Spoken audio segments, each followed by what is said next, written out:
All right. Hey, listen, he is no stranger to this show. We've had him on multiple times. Glad to have him back right now. Again, the dean of the delegation in the Senate side is U.S. Senator Tommy Tuberville, and he's on the line as we speak. Senator Tuberville, how you doing? I'm doing pretty good, Phil. We got the libs on the run, and it's about time. I'd listen. I don't think they even understand what audibles they could call at the line to make things, to adjust to every single move the defense is making. Actually, we're on offense. Why am I saying defense? We're on offense right now. You know what they could do, Phil, is they get on board and try to help save this country because they Wow. put us in a tailspin, and they hate it. They hate that their power is gone. They're not stupid. They understand the only way they can get any control is to convince about 50, 60 million people, in which they've done in the last 4 years, that they can do it and they can do it the right way. But I'll tell you, President Trump has got his hands full. You and I have talked about that, but he is slowly working through it, and I don't know how he does it because he's got two wars going. He's got inflation. He's trying to hire all of his coaching staff, and then he's got all these idiots in Europe that are just absolutely lost their minds. But end of the day, he's going to get us back going again. Well, I'll be honest with you, Coach. Right now, I'd say we're going a whole lot better than we were about 2 months ago. It's still amazing how much has happened in just 30 days. It really is. And the good thing about it, President Trump, is that he's a workaholic. He sleeps a couple hours a night, and he's putting good people around him. His first time around, he was sold a bill of goods on a bunch of deep state people. He didn't really understand the landscape. Now he does, and he knows who to trust, not to trust, and he knows that the media is not going to be on his side whatsoever. So he just like a bull in a china closet. He's just going forward, and anything he does is right because everything has been just pretty much totally destroyed. So he's going to put it back piece by piece, and I'm looking forward to helping him put it back. Well, you have been helping him because Senate confirmations for his appointees are going pretty solid. I mean, he's getting his cabinet in place almost at record clip by comparison to previous administrations, including his own. And let me ask you about one of those. So Kash Patel is in there now as the director of the FBI, and then, oh, by the way, Dan Bongino last night we get the word is looking at being deputy director, and I'm just wondering. I mean, he's got a connection to Auburn. You know these guys. You think Dan Bongino is going to buy a house in Huntsville and move to Redstone Arsenal? They might all move there. Kash told me last week that he was going to move up to 1,000 in the first month to Redstone, and so I think he's already sent out 500 letters and said we'll meet you in Redstone Arsenal. Got a nice, pretty building down there we're going to move you into.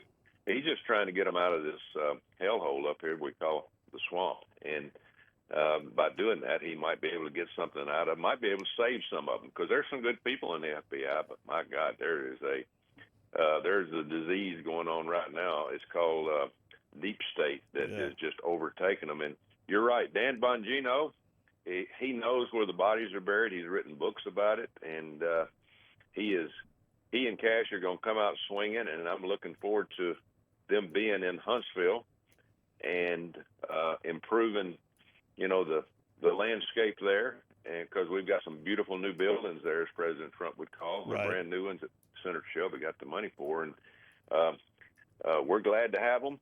And again, this won't be the first; it'll just be the first wave. It won't be the end of the FBI moving out of this swamp. There's going to move a lot of them all across the country, but I think we'll get a majority of them. Well, I think we will, and right now, I mean, even with the one split vote on Hegseth, I don't think we've had anybody that's not made it through. Now, I know Department of Labor has got some questions coming up, that appointee, but by and large, it sounds like the team that he appoints is going to be the team that he winds up working with. Yeah, I was really concerned early. Especially, as you said, Pete was the first one, and McConnell voted against him for some unknown reason, along with, of course, the Alaska and Maine, which that usually happens. But J.D. Vance come to the rescue. We got him through, and I think just him getting in, and then people seeing him and Rubio, Mike Walsh across the world leading on behalf of the American people, I think it has given confidence to the other Yeah. secretaries that, hey, President Trump might actually know what he's doing, and which we all know he does, and he's doing it for the right reasons. But we've got Linda McMahon at the end of the week. That's right.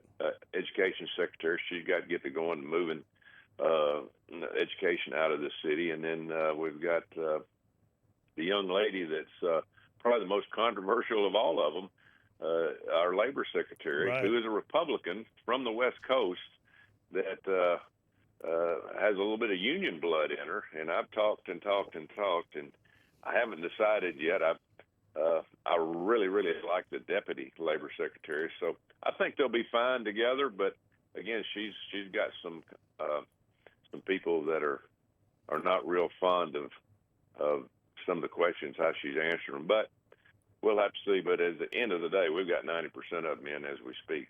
Well, let me ask you. I got two other questions I want to get to before we have to go, and I know you've got a time hack you have to meet up there. But Senator, you guys passed the Senate reconciliation bill with a lot of the Trump agenda in it.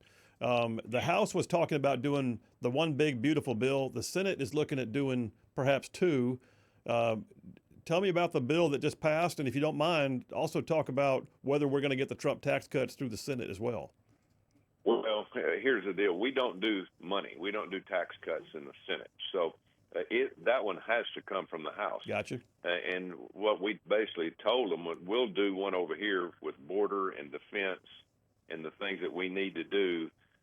Y'all just work on your tax bill, and if you want to do the one beautiful bill, that's fine if you can get it done. I think it's going to be hard to do that, but we got ours finished about 5 or 6 in the morning last Friday. Man, it was a long night. We went about 15 hours, but we finished it and we passed it. And so what will happen is the House has theirs. If they can somehow pass theirs, what we'll do is they'll conference it between the House leadership and the leadership in the Senate over here from just the Republicans, and they'll bring it together, and they'll take the best of both worlds, and then we'll pass it and send it on to President Trump. But we have to get the tax cuts done. It'll be the highest tax increase in the history of this country if we don't pass it by December 31st next year. So we have got to get this done, Phil. But we've done the border. I think it's about $350 billion.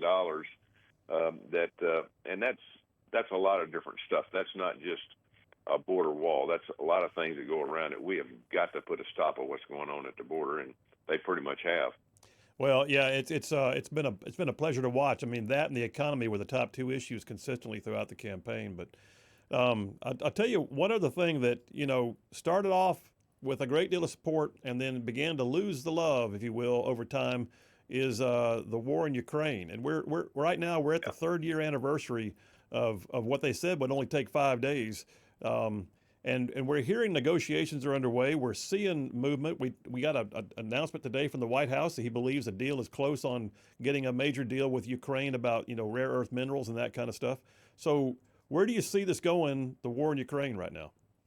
I was in Zelensky's office 3 years ago, and 2 months before this started, I think November 3 years ago, and he knew it. They were already fighting. They were fighting across the border, and Russia they just do not want Ukraine to be in NATO. And all we had to do is say that, and there would be a couple million people still alive. But Biden let this thing play out, and Trump he's not just a deal maker now, he's a peacemaker. And he's going to get this done. Now, finally, we got a president of the United States that says, okay, we put $300 billion in this. We're going to get our money back. Taxpayers are going to get their money back. We lost $6 trillion in Iraq and probably $3 or $4 trillion in Afghanistan. And so the American taxpayers are sick of this, of going in and accomplishing something and then not getting anything out of it. So President Trump's going to get this deal done. Europe will get a little bit out of it, but we'll get paid back by minerals. They are just loaded with minerals in Ukraine. They have, obviously, they're a great farmland, but it's going to have to be built back with the minerals, and the American taxpayers are going to get their money back for what we put into it. Thank goodness, and thank God for President Trump. There's no telling how much Joe Biden and his clan stole, because this was all about Hunter Biden and the Biden administration of laundered money in Ukraine, and it is going to be an embarrassment probably to all of us at the end of the day when we finally figure out what happened over there with this. And instead of stopping this nonsense, we just kept flushing money in there. It goes in one door, out the other. Well, and I suspect that someday soon somebody's going to show up with some pictures they kept in a drawer somewhere, and we're going to understand why this was what it was. But but yeah, I mean, I can't help but think too, this rare earth deal.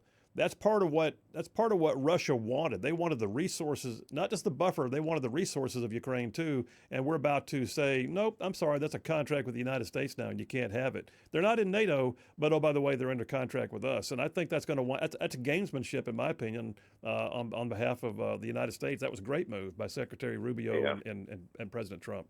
Well, we just don't. Russia does not want American troops and missiles in Ukraine. Yeah. And I'm all for that. There's no reason for us to do that. No reason, Phil. And we all should remember, Russia is the nuclear army of the world.